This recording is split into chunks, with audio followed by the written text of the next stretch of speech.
Ahora establecemos contacto en vivo en nuestros estudios en Washington, D.C. con Kevin Casas Zamora, quien fue vicepresidente de Costa Rica.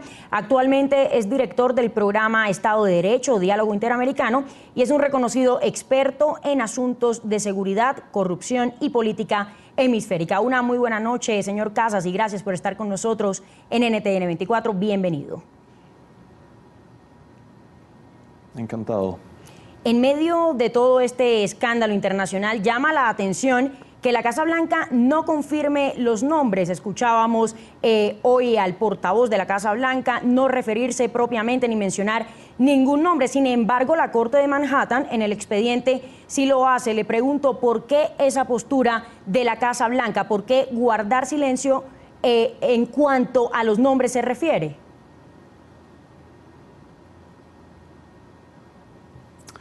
Miguel, yo creo que lo más interesante que está pasando acá, tanto del lado de Estados Unidos, de la Casa Blanca, como en particular del lado del gobierno de Venezuela, es la delicadeza con que se está manejando este asunto.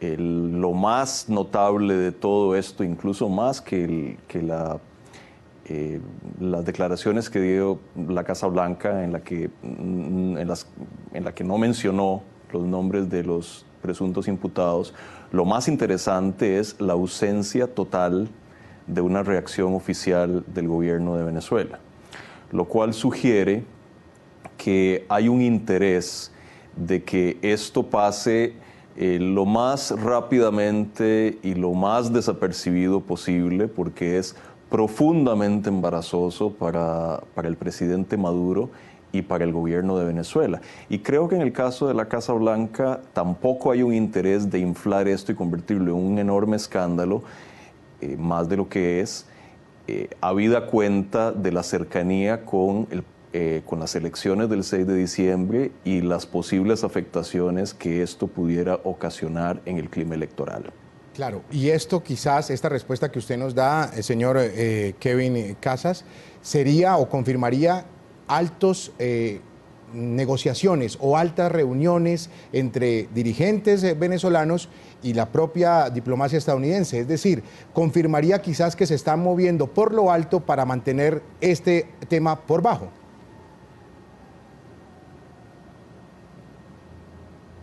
Yo no tengo ninguna duda de eso y tengo también la impresión de que esto puede tener implicaciones que van más allá de este episodio específico. Me parece que, por un lado, esto es un aviso a las altas esferas del gobierno de Venezuela. Creo que parte de la ausencia de reacción oficial de parte del gobierno de Venezuela tiene que ver con que si esto se convierte en un enorme escándalo, si la reacción del gobierno de Venezuela es desproporcionada, se abre la posibilidad de que la DEA y el gobierno de Estados Unidos saquen el expediente completo que probablemente vincule a muchos más funcionarios de alto nivel del gobierno bolivariano. Entonces, no creo que tengan ningún interés en que la sangre llegue al río, francamente. Me parece que hay, como digo, un interés de minimizar esto. Aquí hay un aviso y tengo la impresión también de que con toda la delicadeza del caso, pero este es el tipo de información que resulta de gran importancia en un contexto eventual de una transición en Venezuela. Es una carta de negociación de enorme importancia que yo no dudo que el gobierno de Estados Unidos esté dispuesto a utilizar. Ahora le pregunto, ¿es la DEA autónoma para hacer esto que usted planteaba, para sacar todo a la luz?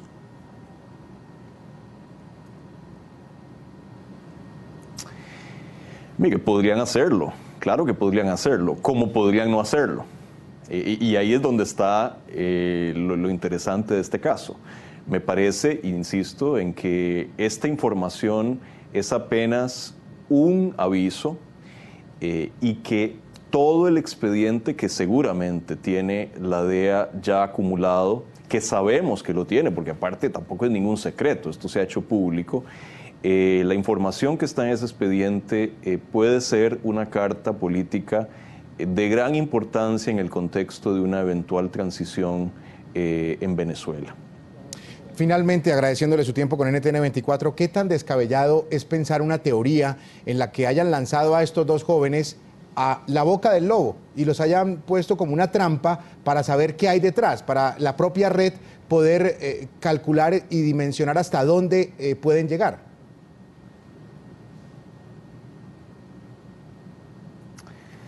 Mire, la opacidad de esto es tan grande que uno no sabe. Cualquier teoría de la conspiración puede ser cierta. A mí me da la impresión de que si la familia gobernante en Venezuela y el régimen del presidente Maduro hubiera podido evitar esto, seguramente lo hubiera evitado. Mire, esto es muy embarazoso, toca demasiado cerca al presidente Maduro, está lleno de preguntas incómodas. Cuando le decía que si esto se convierte en un escándalo muy grande, tendrían que contestar preguntas tan delicadas como qué hacían estos muchachos en Haití, qué hacían con pasaporte diplomático, y ninguna de esas preguntas tiene una respuesta fácil. Así que yo dudo mucho que esto sea un señuelo que ha tendido el régimen de Nicolás Maduro, el gobierno del presidente Maduro, y menos en este momento cuando faltan 3 semanas para las elecciones parlamentarias del 6 de diciembre. Yo realmente veo muy difícil que esto sea así. Por su tiempo y análisis le agradecemos a Kevin Casas Zamora, quien fue vicepresidente de Costa Rica. Una muy buena noche. Encantado.